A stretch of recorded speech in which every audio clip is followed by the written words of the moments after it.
Dear students, from Value Education, we are going to see lesson number 7. Hard work has no shortcuts. म्हणजे जे आपण कष्ट करतो त्याला पर्याय कुठला शॉर्टकट नाही आहे. Now this is a story of Indra Nooyi. Now who was she? We will find out. Indra Nooyi was born in 1955 in Chennai. Her father used to work at the State Bank of Hyderabad. Now this lady, she was born in 1955 year in Chennai, and her father, he was working at the bank which was State Bank of Hyderabad. She did her schooling from Holy Angels Anglo-Indian Higher Secondary School in Chennai. This was the name of her school. She did her bachelor's degree from Madras Christian College, and later she went to the Madras Christian College for her bachelor's degree. Since childhood, their mother would always ask her sister and her what they would do when they grow up. आणि जेव्हा ही मुलं लहान होती तेव्हा त्यांची आई त्यांना प्रत्येक वेळेस विचारायची की तुम्ही मोठं झाल्यावर काय बनणार आहे. She would award the one with the best answer. आणि त्यांची मम्मी जे सगळ्यात चांगलं उत्तर देईल त्याला एक प्राईज द्यायची. दिस made Indra think hard on what best she could become when she grew up, and that was the time that Indra Nooyi, she started thinking that what she has to become when she grows up. She worked very hard and did her higher studies from the Indian Institute of Management in Kolkata. आणि तिचे higher studies त्यांनी Indian Institute of Management in कोलकातामधून पूर्ण केल्या. To pursue higher studies म्हणजे ही मोठी degree मिळवण्यासाठी she went to the US with little money. हे मोठं उच्च शिक्षण घेण्यासाठी त्या US मध्ये गेल्या, म्हणजे अमेरिकाला त्या गेल्या, पण त्यांच्याकडे फार थोडेसे पैसे होते. To earn her fees at Yale, she started working as a receptionist from midnight till sunrise. आता आपलं शिक्षण घेण्यासाठी त्यांना पैसे लागायचे म्हणून त्यांनी एक जॉब केला, एक रिसेप्शनिस्टचा, जो मध्यरात्रीपासून सकाळपर्यंत असायचा. With the money which she struggled to earn and save, she bought herself a western suit for her first job interview after her masters at Yale. आणि त्या पैशांनी त्यांनी एक वेस्टर्न ड्रेस घेतला होता, जिथे म्हणजे ज्यासाठी जेव्हा त्यांचा फर्स्ट इंटरव्ह्यू असेल तिथं तो ते ड्रेस घालून जाऊ शकतात. शी गॉट रिजेक्टेड, पण त्यांना रिजेक्ट केलं, म्हणजे त्या जॉबवर घेतलं नाही at the interview because the trousers reach only till her ankles. नाव आता त्यांच्या ड्रेसमुळे त्यांना ॲक्च्युली रिजेक्ट करण्यात आलं, कारण त्यांच्या ड्रेसची जी पॅन्ट होती, ट्राउझर्स होती, ती फक्त त्यांच्या घोट्यापर्यंतच पोचत होती, ती अशी व्यवस्थित त्यांना बसली नव्हती. Disappointed she asked her professor at Yale for advice. मग त्यांना खूप वाईट वाटलं आणि त्यांनी त्यांच्या प्रोफेसरला, त्यांच्या टीचरला एक ॲडवाईस विचारलं. He told her to wear what she felt comfortable in. मग त्या टीचरांनी त्यांना सांगितलं की तुम्ही असा काहीतरी ड्रेस घाला ज्यामध्ये तुम्हाला कम्फर्टेबल वाटेल, ज्यामध्ये तुम्हाला छान सुटसुटीत वाटेल. ॲट द नेक्स्ट इंटरव्ह्यू शी वोर अ sari and got the job. मग त्यांनी डिसाईड केलं की जेव्हा ते नेक्स्ट इंटरव्ह्यूला जातील त्या साडी घालतील, आणि त्यांनी साडी घातला आणि त्यांना तो जॉब मिळाला. This proves that it's not what you wear but what you are that really matters in the end. म्हणून आपले कपडे आपलं फ्युचर डिसाईड नाही करू शकत, तर आपण स्वतः काय आहो हे आपल्या कॅलिबरवरती आपला जॉब डिपेंड असतो. Since then she followed the philosophy of being yourself. आणि तेव्हापासून त्यांना स्वतःवरती कॉन्फिडन्स आला आणि ते फॉलो करायला लागली same philosophy. She had to work hard for 2 reasons. त्यांना 2 गोष्टींमुळे फार कष्ट करावे लागले. First, because she was a woman पहिली गोष्ट तर की त्या एक महिला होता म्हणून त्यांना फार कष्ट करावे लागले. And had to work more than the man in the company to prove her worth.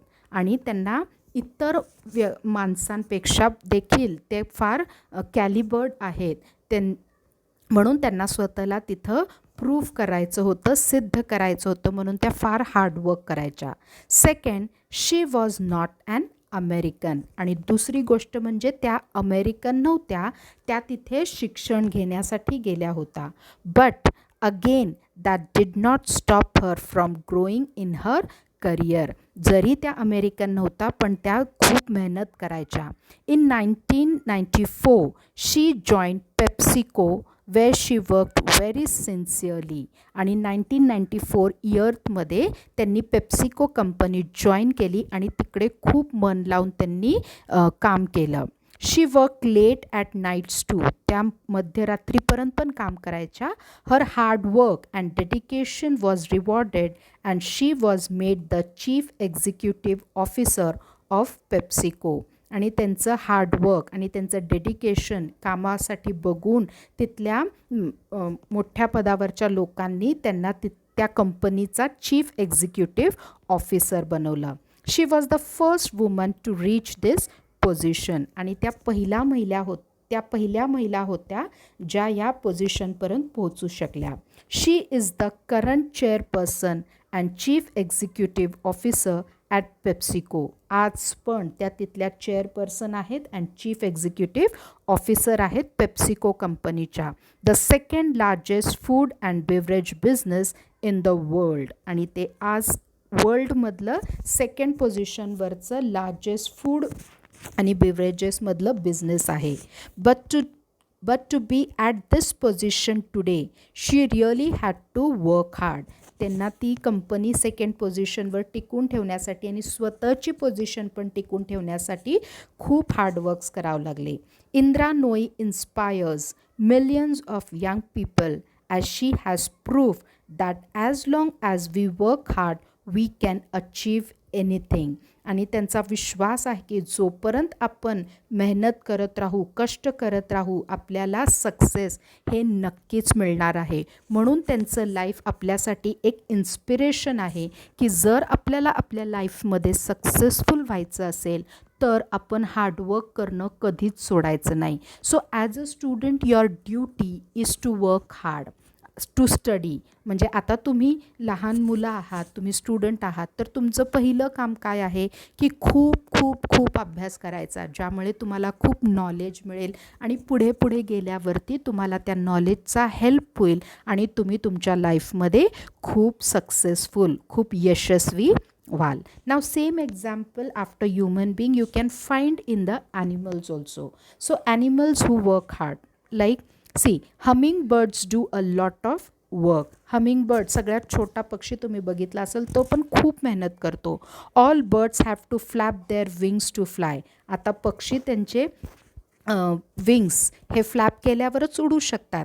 But humming birds, पण ह्या पक्षीला ही has to work harder because they flap their wings 60 to 80 times per second to be able to fly. आता तुम्ही विचार करू शकता, 1 सेकंडमध्ये या पक्षीला उडण्यासाठी 60 to 80 times त्याचे पंख हे फ्लॅप करावे लागतात, म्हणजे असे फडफडावे लागतात. तर मग त्याला किती मेहनत लागत असेल उडण्यासाठी. हनी बीज वर्क व्हेरी हार्ड. मधमाशा तुम्ही बघितल्या असेल, ते पण खूप हार्डवर्क करतात. They go from flower to collect nectar and go back to their hives to store what they have collected. प्रत्येक फुलांवर बसून ते तिथला नेक्टर गोळा करतात आणि स्वतःच्या हाईव्हमध्ये जाऊन ते तिथं मध गोळा करतात. Each bee works for 10 to 12 hours a day to collect a spoonful of honey. दिवसभरातून 10 ते 12 तास त्यांना काम करावं लागतं एक स्पूनफुल ऑफ हनी गोळा करण्यासाठी.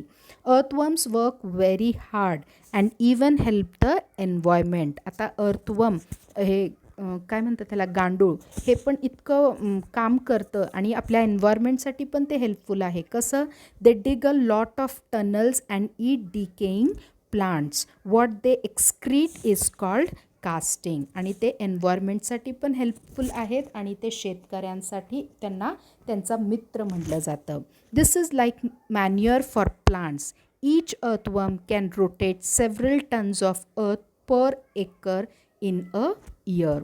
आणि लास्ट एक्झाम्पल आहे ants. They work very hard to bring food to their homes. आता छोट्या मुंग्या तुम्ही बघितल्या असेल त्या किती छोट्या असतात, पण ते त्यांचं जेवण स्वतः मिळवतात, जे खूप हार्ड आहे. They can lift things which weight 10 to 50 times more than their own weight. त्यांच्यापेक्षा जास्त 10 ते 50 टाईम जास्त ज्या जेवणांचं वजन असतं ते देखील ते उचलतात. ते खूप हार्डवर्क करतात कारण त्यांना देखील जेवायला पाहिजे असतं. So even we can work hard because there are no shortcuts for gaining success in the life.